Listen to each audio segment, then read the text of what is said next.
नमस्कार दोस्तों, स्वागत है आपका हमारे YouTube channel trending GK info पर। आज की इस महत्वपूर्ण क्लास में हम यूपीएसएससी लोअर पीसीएस 2026 के नोटिफिकेशन का विस्तार से चर्चा करेंगे। अगर आपको ये क्लास पसंद आए तो वीडियो को लाइक ज़रूर करें, शेयर करें अपने दोस्तों के साथ और चैनल को सब्सक्राइब करना ना भूलें। बेल आइकन भी दबा दें ताकि नई वीडियो की नोटिफिकेशन आपको मिलती रहे। चलिए शुरू करते हैं। तो ये जो नया नोटिफिकेशन आया है ना, सच कहूं तो ये एक बहुत बड़ा गेम चेंजर है। बिल्कुल। और आज हम इसी विज्ञापन संख्या 07 परीक्षा 2026 का बहुत गहराई से मतलब एकदम डीप एनालिसिस करने वाले हैं। हाँ, क्योंकि ये कोई छोटी मोटी वैकेंसी नहीं है। पूरे 2285 पदों के लिए बम्पर भर्ती आई है। एग्जैक्टली। और अगर देखा जाए तो ये कैंडिडेट्स के लिए सच में गोल्डन अपॉर्चुनिटी है। वो इसलिए क्योंकि ये एक ग्रेजुएट लेवल की परीक्षा है। हाँ। और इसका जो पूरा सिलेक्शन प्रोसेस है वो पेट 2025 के स्कोर और मुख्य परीक्षा पर ही टिका हुआ है। सही बात है। लेकिन फॉर्म भरने के लिए सबसे पहले ये जानना जरूरी है कि ये जो सुनहरा मौका है, इसका दरवाजा खुल कब रहा है? देखिए, आवेदन शुरू हो रहे हैं 29 मई 2026 से। 29 मई। ठीक है। और अंतिम तिथि क्या है? लास्ट डेट है 18 जून 2026, वो भी रात 12 बजे तक। मतलब सिर्फ 20 दिन? हाँ, यही तो सबसे बड़ा कैच है, सिर्फ 20 दिन का समय दिया गया है। आमतौर पर तो 1 महीना मिलता है ना किसी भी बड़े फॉर्म के लिए। बिल्कुल मिलता है, लेकिन यहाँ 29 को शुरू और 18 को खत्म, मतलब सीधा सीधा 20 दिन का खेल है। और इसमें एक और डेट है ना, फीस जमा करने की और फॉर्म में करेक्शन की। हाँ, संशोधन या करेक्शन की लास्ट डेट 25 जून 2026 रखी गई है। तो यहाँ पर कैंडिडेट्स को बहुत अलर्ट रहना होगा, क्योंकि यूपीएसएससी में अक्सर मेरा मतलब है हमने देखा है कि सर्वर की बहुत प्रॉब्लम रहती है। एकदम सही पॉइंट पकड़ा है। एसएससी और रेलवे की तरह ही यूपीएसएससी में भी आखिरी के 4-5 दिनों में सर्वर डाउन की भारी समस्या होती है। हाँ, वेबसाइट ही नहीं चलती। बिल्कुल। इसलिए जो सीरियस कैंडिडेट्स हैं ना, उन्हें पहले हफ्ते में ही फॉर्म भर देना चाहिए। लास्ट डेट का वेट करना मतलब अपने पैरों पर कुल्हाड़ी मारना है। एकदम सही सलाह है। अच्छा, एक और बड़ी दिलचस्प चीज है इस नोटिफिकेशन में। क्या? इसकी फीस। आप किसी भी कैटेगरी से हो, चाहे general, OBC, EWS, SC, ST या फिर दिव्यांग श्रेणी, हाँ, सबके लिए फीस सिर्फ 25 रुपए है। मतलब आज के टाइम में तो एक अच्छी चाय भी 25 रुपए से महंगी आती है। बिल्कुल। ये तो वही बात हो गई कि सबका साथ, सबका विकास, फीस मात्र 25। हाँ, लेकिन इसमें एक छोटी सी क्लैरिटी देना जरूरी है। बताइए। ये जो 25 रुपए है ना, ये फाइनल एग्जाम की फीस नहीं है। अच्छा, तो ये क्या है? ये सिर्फ मुख्य परीक्षा के लिए शॉर्ट लिस्टिंग फीस है, एक तरह की प्रोसेसिंग फीस मान लीजिए। ओ, मतलब सिर्फ अप्लाई करने के लिए। एग्जैक्टली। जो लोग शॉर्ट लिस्ट होंगे ना, उन्हें मेंस एग्जाम का अलग से जो भी मेन शुल्क होगा वो बाद में देना पड़ेगा। समझ गई। तो ये तो हो गई फॉर्म और फीस के बाद। अब सबसे बड़ा सवाल आता है एलिजिबिलिटी का। मतलब इस युद्ध में कौन कौन लड़ सकता है? देखिए, शैक्षिक योग्यता तो बहुत ही सिंपल रखी गई है। Bachelors degree, right? हाँ, किसी भी मान्यता प्राप्त विश्वविद्यालय से बस ग्रेजुएशन होना चाहिए। और आयु सीमा? आयु सीमा 21 से लेकर 40 वर्ष तक है। और ये कैलकुलेट कब से होगी? इसकी गणना 1 जुलाई 2026 से की जाएगी। 40 साल की उम्र, ये काफी ज्यादा है ना, अगर हम सेंटर के एग्जाम से तुलना करें तो। बहुत ज्यादा है। आप देखिए, यूपीएससी में जनरल के लिए मैक्सिमम एज 32 साल होती है। हाँ। एसएससी में तो 30 के आसपास ही खत्म हो जाती है, लेकिन यूपी स्टेट पीसीएस में सीधे 40 साल तक का मौका मिलता है। मतलब इसे याद रखने की ट्रिक हम ऐसे बना सकते हैं कि 21 में पास, 40 तक आस। बहुत बढ़िया, बिल्कुल यही स्थिति है। और इसके साथ एक जो सबसे जरूरी योग्यता है, पेट का स्कोर। हाँ, पेट 2025 का वैलिड स्कोर कार्ड होना अनिवार्य है। बिना इसके आप फॉर्म नहीं भर सकते। सही बात है। और पदों की बात करें तो जो टॉप पोस्ट्स हैं वो बहुत ही लुभावनी है। बिल्कुल, यूपीएसएससी लोअर पीसीएस में हमेशा से क्रीम पोस्ट्स ही आती हैं। जैसे इसमें असिस्टेंट ट्रेजरी अकाउंटेंट के 548 पद हैं, ऑडिटर के 419 पद हैं, और अमीन के भी 323 पद हैं। हाँ, और जो सबसे हाई प्रोफाइल पद माने जाते हैं, अधिशासी अधिकारी यानी एग्जीक्यूटिव ऑफिसर, राइट, उसके 238 पद हैं। और असिस्टेंट कंसोलिडेशन ऑफिसर मतलब सहायक चकबंदी अधिकारी के 168 पद हैं। बिल्कुल। इसे याद रखने के लिए कैंडिडेट से एक TAEC फॉर्मूला यूज कर सकते हैं। TAEC? हाँ, T से ट्रेजरी, A से ऑडिटर, E से EO और C से चकबंदी। अरे वाह, ये काफी हैंडी ट्रिक है। और पता है, ये EO और चकबंदी अधिकारी, हाँ, ये राज्य स्तर के सबसे हाई प्रोफाइल ग्रुप C पद माने जाते हैं। इनके पास बहुत पावर होती है। बिल्कुल, लेकिन यहाँ तक पहुँचने के लिए एक बहुत बड़े फिल्टर से गुजरना होगा। हाँ, वो 15 गुना वाला नियम। एग्जैक्टली मतलब योग्यता होने का ये अर्थ बिल्कुल नहीं है कि आपको सीधे एग्जाम हॉल में एंट्री मिल जाएगी। बीच में ये 15 गुना का एक बहुत बड़ा बैरियर है। ये फिल्टर बहुत ही स्ट्रिक्ट है। नियम सीधा सा है, जितनी वैकेंसीज हैं यानी 2285, हाँ, उसके सापेक्ष सिर्फ 15 गुना अभ्यर्थियों को ही कैटेगरी वाइज बुलाया जाएगा। अच्छा, तो मतलब हर कैटेगरी में उसकी वैकेंसी का 15 गुना। बिल्कुल।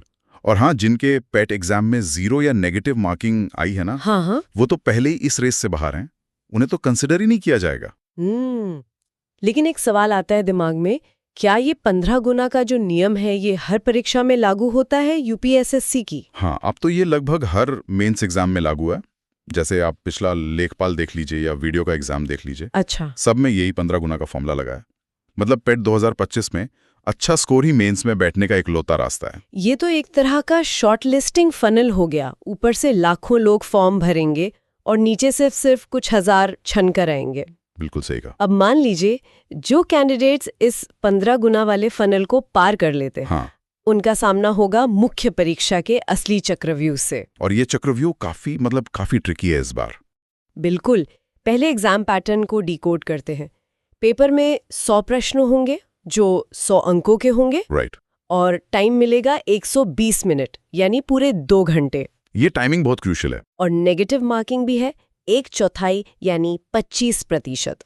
हाँ, अब देखिए यहाँ पर एक बहुत बड़ा डिफरेंस है जिसे समझना जरूरी है। क्या? यूपीपीएससी जो बड़े एग्जाम्स कराता है वहां अक्सर 1/3 नेगेटिव मार्किंग होती है। हाँ, जो कि काफी डेंजरस होती है। बिल्कुल, वहां तुक्का लगाना सुसाइड करने जैसा है, लेकिन यहाँ 1/4 है, मतलब 25%। हाँ, तो इसका मतलब है कि यहाँ एडुकेटेड गेस या थोड़ा बहुत स्मार्ट तुक्का काम कर सकता है।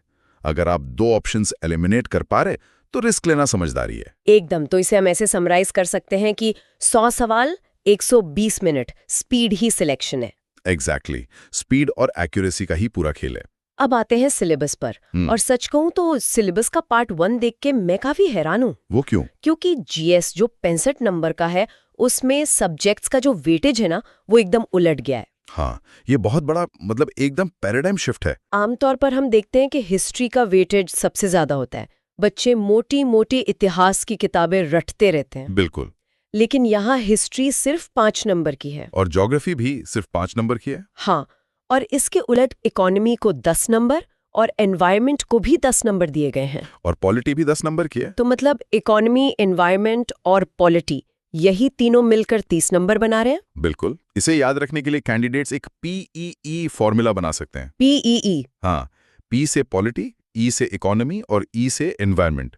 PEE मतलब 30 मार्क्स पक्के। अरे वाह।